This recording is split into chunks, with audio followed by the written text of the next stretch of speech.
Bonsoir Laurence Parisot. Bonsoir. Merci d'être sur le plateau de BFM TV. Vous présidez le MEDEF, bien sûr. Ce rapport gallois, il est bon, il est fondateur, comme le dit Arnaud Montebourg, très important, comme le dit Pierre Moscovici. Oui, c'est un rapport très important parce que pour la première fois, publiquement, on peut expliquer aux Français pourquoi la France a à faire face à un enjeu de compétitivité extraordinairement difficile. Il y a une glissade depuis plus d'une décennie. Nous sommes en danger. Nous, c'est notre économie, ce sont tout le monde nos est responsable. entreprises. Bien sûr. Depuis une dizaine d'années, ça veut dire... Je dis même plus d'une dizaine d'années. Donc tous les pouvoirs sont responsables, y compris le précédent. Oui, il y a eu un manque de stratégie économique.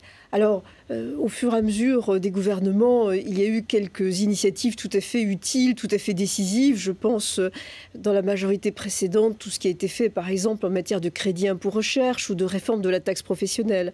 Mais si vous voulez, jamais d'une manière suffisamment dense, suffisamment forte et suffisamment régulière pour arrêter ce décrochage que constate d'une manière implacable et triste aussi, d'ailleurs, le rapport gallois. Alors le rapport gallois, il plaide pour des baisses de 30 milliards d'euros des cotisations sociales, concentrées en 2 ans maximum et visant les salariés représentant jusqu'à 3,5 fois le SMIC. Je dirais qu'il y a beaucoup d'autres propositions, on va en parler notamment dans le domaine social. Mais celle qui retient le plus l'attention, c'est celle-là, parce qu'elle est clivante, comme on dit en politique. Et c'est celle qui correspond à quelques nuances près, à ce que nous disons au MEDEF depuis déjà quelques années. Nous disons en gros, l'essentiel de la protection sociale, de la sécurité sociale, est financé sur le travail. Que ce soit sur la cotisation que paye l'employeur ou que ce soit sur la cotisation que paye le salarié. Il faut garder une partie de ce financement assise sur le travail. Mais il faut en retirer un peu pour avoir un peu plus de marge de manœuvre, tant pour l'entreprise que pour la salariée lui-même. Ce que nous apprécions dans le rapport gallois, c'est que celui-ci dit bien très clairement, il faut baisser les cotisations que payent les employeurs, mais aussi les cotisations que payent les salariés, ce que nous, le MEDEF, nous réclamions. Je me permets d'insister sur ce point parce que certains commentaires ou détracteurs disaient « mais les entreprises veulent accabler le salaire ou le salarié ». C'est exactement le contraire. Nous voulons redonner du pouvoir d'achat net aux salariés. Et finalement, ce qui ne serait plus payé ainsi doit être l'objet de ce que j'appelle un stretching fiscal, c'est-à-dire l'étendre sur d'autres assiettes fiscales comme la CSG ou la TVA. Alors, le Point.fr affirme que demain, le gouvernement proposera un crédit d'impôt aux entreprises et qu'en échange, il financera ce crédit d'impôt par 10 milliards prélevés sur la nouvelle réduction de la dépense publique et des collectivités locales et 10 milliards qui seraient trouvés sur une petite augmentation de la TVA, 0,4%, et puis une taxe écologique et d'autres mesures. Qu'est-ce que vous en pensez? Est-ce que c'est une piste intéressante? Bon, tout ceci est peut-être parce que la CSG, l'augmentation de la CSG, ça fait peur à tout le monde. Tout le monde se dit, ça va faire chuter la consommation, ça va être une attaque du pouvoir d'achat des Français. Vous avez raison, Routel Krief, et nous-mêmes, nous disons qu'il n'est pas question d'une augmentation trop élevée de la CSG, parce que celle-ci réduirait le revenu net des Français. On ne peut envisager une augmentation de la CSG que si celle-ci est inférieure à la baisse de cotisation. C'est-à-dire qu'il faut qu'en solde, le salarié s'y retrouve en termes de pouvoir d'achat net.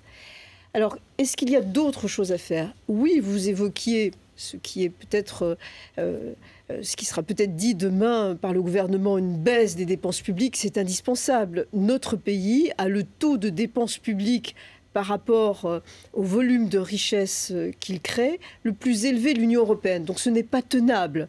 Nous allons nous appauvrir à avoir autant de dépenses publiques. Mais ce n'est pas suffisant. Et il est évident qu'il faut jouer sur... des cotisations, des taxes qui sont très très larges et qui peuvent être, ils peuvent être indolores pour chacun. Je vous donne un exemple sur la TVA. Même si vous augmentez d'1 point de TVA, là, 1 point de TVA sur certains types de produits, vous avez toujours une gamme de produits. Je ne sais pas, prenons le shampoing. Vous avez toujours plusieurs sortes de shampoings. Et même si votre shampoing augmente un tout petit peu, ça sera que marginal, vous pouvez prendre un autre shampoing. Mais en plus de ça, la concurrence est telle qu'il est fort probable que l'augmentation de la TVA n'aura pas lieu pour... Pas dans son intégralité, mais en grande partie. Est-ce que les entreprises s'engagent à du donnant-donnant, c'est-à-dire à investir si elles voient leurs charges baisser, ou à bien redistribuer, ou à innover? Enfin, est-ce qu'il faut rentrer dans ce débat? La question, c'est pas le donnant-donnant. La question, c'est le gagnant-gagnant. C'est pas tout à fait la même chose. Si un mouvement, moi j'ai appelé ça un Big Bang économique. Un Big Bang, c'est parce que c'est comme une renaissance, et une renaissance qui permet une expansion. Si on fait ce Big Bang économique, tout le monde sera gagnant. L'entreprise, la trouve de la marge. Qu'est-ce qu'elle va faire naturellement? Elle va investir, ça sera du donnant ou du gagnant. Elle va embaucher, ça sera du donnant ou du gagnant. Elle va peut-être même augmenter les salaires. Mais en revanche, ce qui serait vraiment une erreur de la part du gouvernement, ce serait de dire, c'est nous, le gouvernement, nous l'État, qui allons d'emblée décider ce que vous, les entreprises, vous devrez faire en fonction des baisses de cotisations. Donc pas de condition du gouvernement. Nous n'accepterons pas, nous refuserons toute conditionnalité. Pourquoi ? Parce qu'il y a 1 200 000 entreprises en France. Ça veut dire 1 200 000 décisions différentes possibles. Seul au niveau de l'entreprise, on peut optimiser le choix, on peut prendre la meilleure décision. Donc il faut donner des marges de manœuvre et ensuite faire confiance à l'entreprise pour qu'elle fasse et développe la stratégie qui convienne. Ne craignez pas qu'on dise ils veulent le beurre et l'argent du beurre.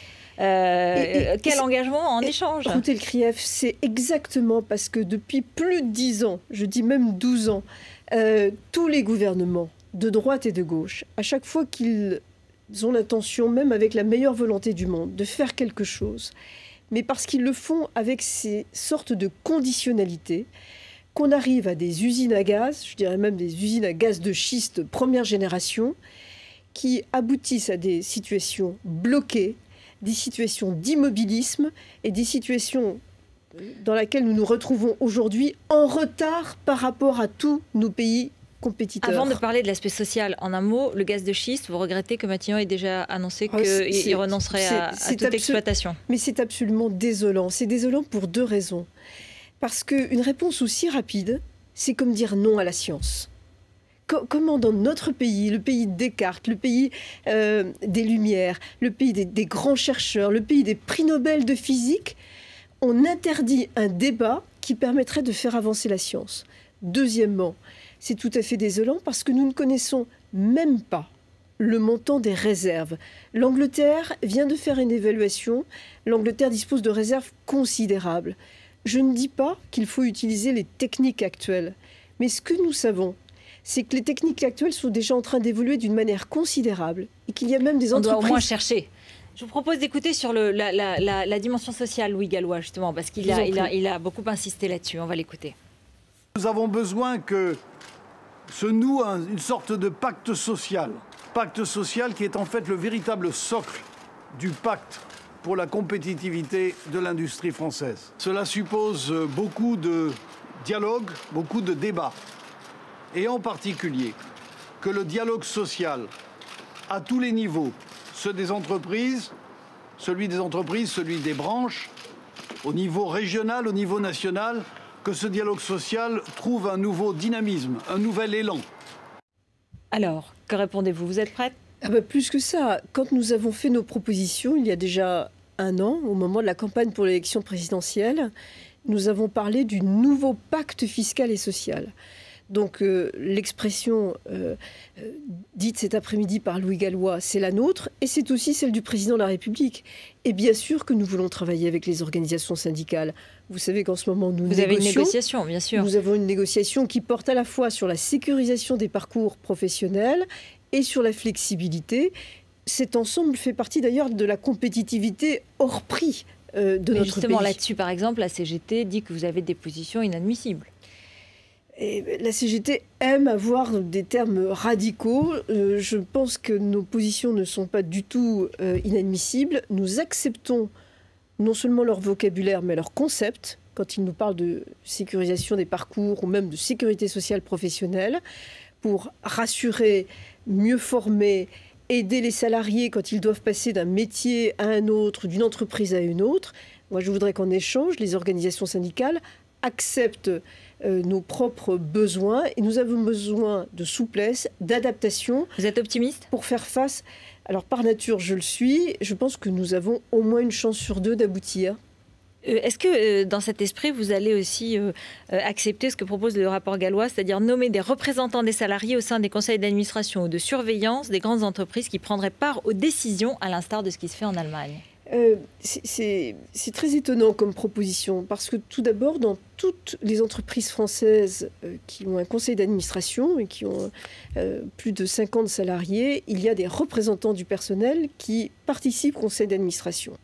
Simplement, ils n'ont pas voix délibérative. Alors, il propose et il demande une voix délibérative et même la présidence du comité d'entreprise qui pourrait être proposée à un salarié. Alors, quand en Allemagne, les syndicats ont des voix délibératives, c'est parce que l'organisation de la gouvernance des entreprises allemandes est tout à fait différente.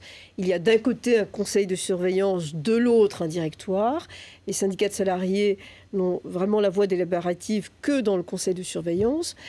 Moi, je dirais que nous n'avons pas de refus de principe pour les très grandes entreprises.